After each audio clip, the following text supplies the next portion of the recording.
Hey, physical science students, this is Mrs. McVicker with your update on Chapter 2. In 2.1, I talked to you about matter and the ways that we describe matter and some of the things that we'll be talking about in more depth. And now I want to move specifically into just the category of physical properties.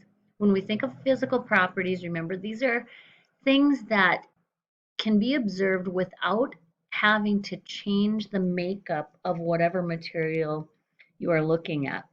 So for sure, the kinds of physical descriptions that you would look at, like this picture on the screen right now of this crystal, the color, the shape, the size, the sheen that is on it, the shininess, the fact that it is a crystalline solid, all those kinds of things I can observe without having to change the makeup of that material. And so those would all constitute physical properties. So some physical properties that you have probably seen and observed in your daily life would include things like viscosity. When you go into your kitchen and you cook some of the things that you might encounter on a daily basis, maybe you use some cooking oil. Cooking oil is something that definitely will demonstrate some viscosity. Viscosity is technically resistance to flow. So if you compared cooking oil to water, for example, water would just flow very, very freely, and cooking oil would sort of bead up and be a little bit slower to pour. If you did pancakes and you either poured pancake batter or the syrup on your cooked pancakes, those things would demonstrate a high level of viscosity. So viscosity is resistance to flow. When we talk about conductivity, conductivity is something familiar to you because electricity is a really important thing in our daily life. And you probably know that if you looked inside a cord for an electrical appliance, you would see metal inside that cord, and specifically, you would see copper. Conductors are materials that allow heat or electricity to flow. And so, also going back into our kitchen, the cookware that we use. Sometimes you might take a pan out of your cupboard and you'll notice that it has a copper bottom. Copper bottom pans are very popular, and the reason that they use copper is because it is an exceptional conductor. An insulator would be the opposite. An insulator would be something that would resist heat or electricity from flowing. So some of the things that we might think about as insulators, back to that plastic cord, that cord is coated in plastic, and that plastic that surrounds that cord is there to prohibit electricity from flowing to your hand if you plug in your lamp. Um, Anything that captures a lot of air, air is actually an insulator as well. So if we think about the heat conductivity principle, um, when you are wearing a down coat, the reason that you wear a downy coat is because it traps air and that heat can't be conducted away from your body.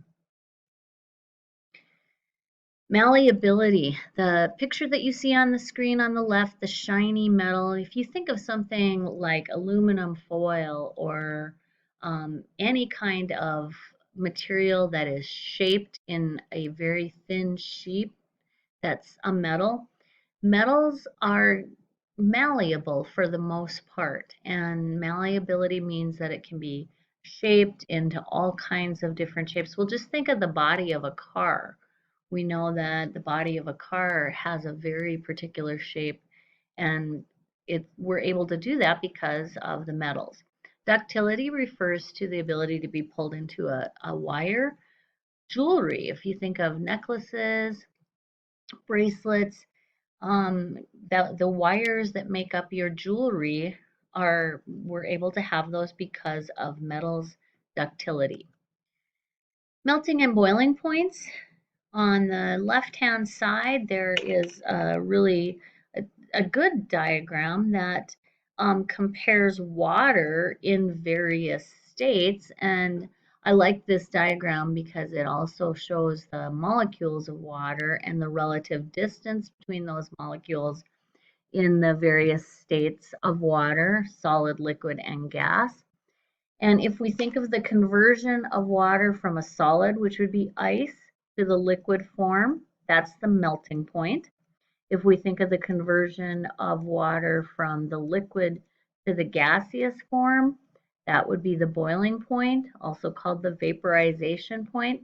And then the reverse, if we're going from the gaseous phase to the liquid phase, like you might see in the morning when it's cool out and there is dew on the grass, that is condensation. If we're going from the liquid phase to the solid phase, we would call that freezing.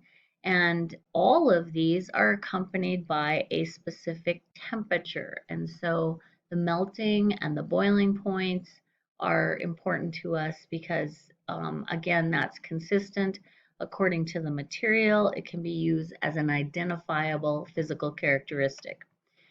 Here's the density triangle that you are familiar with already.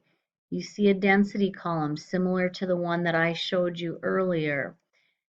These liquids are in separate layers because of their various densities. There are some solids that have actually been suspended or dropped into those layers, and they separate according to their densities. And so the very bottom would represent the most dense materials, and the very top would be the least dense materials. And again, here's our density triangle that we introduced in the first chapter. Physical properties can be used to separate mixtures. We can filter, like when you make coffee in the morning. The coffee grounds stay in the filter, the water carrying the aromatic and the color and the taste of coffee passes through. Distillation. Distillation of materials such as crude oil is really important to us. This is a representation of all of the various components that can come off of crude oil. Crude oil taken out of the ground and then passed through a column and fractionally distilled. What happens is the various fractions will boil off at their boiling point, and then they will be captured. And some things you would be familiar with would be like fuel oil to heat your home, diesel fuel that might go in a truck, gasoline, and so on.